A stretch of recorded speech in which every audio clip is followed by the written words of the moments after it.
Il prouve que l'agriculture a toute sa place en ville. L'îlot de Lameno vient de se voir récompensé par la Banque populaire qui soutient les innovations dans le domaine. Prix national et régional pour cette ferme installée depuis 5 ans en plein Strasbourg. Une belle distinction pour le jeune couple qui l'exploite. Loïc Schaeffer, Odile Barthélémy. Difficile à croire, mais nous sommes en pleine ville. Et entre la coupe des premières salades, la plantation des tomates et le début des asperges, Geoffrey Andenat est très occupé. La saison démarre et il travaille jusqu'à 80 heures par semaine. C'est une passion qui peut vite être dévorante, mais après, d'un autre côté, on rentre dans un certain jeu qui l'impose. Après, il y a des boulots qui sont plus sympas que d'autres. Les préparations de sol le soir, tout seul, au calme, sans téléphone, sans salarié, permettent de se ressourcer un peu. Et de ses légumes, il en prend soin, un peu comme de ses saisonniers. Today I was before, so if Ce you want to matin, start j'étais for ici 7, plus tôt, no mais si problem. tu veux commencer à 7 heures, pas de Ah, problème, ok. ok?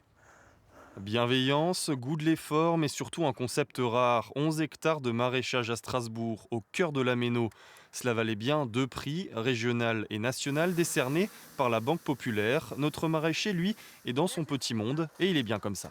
Finalement, c'est la ville qui vient à nous parce qu'on est entouré par elle, par ses habitants qui sont nos clients. Donc on peut prendre peut-être ce concept de ferme urbaine un peu dans l'autre sens. Et moi, c'est ce qui me va bien. Et cela fonctionne. Son épouse la rejoint à plein temps. 5 salariés sont en CDI parce que l'îlot de la Méno, c'est d'abord de la vente directe. 90% de circuits courts, restaurateurs du coin et surtout habitants du quartier sont totalement conquis. Ce que je vais vous cuisiner, avec ça, on peut faire une purée ou on peut l'ajouter à une poêlée.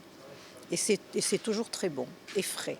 Moi, je ne vais plus au supermarché depuis très longtemps, donc oui, c'est vraiment un circuit à privilégier, à développer, à encourager. Et tout ça sans faire mal au porte-monnaie.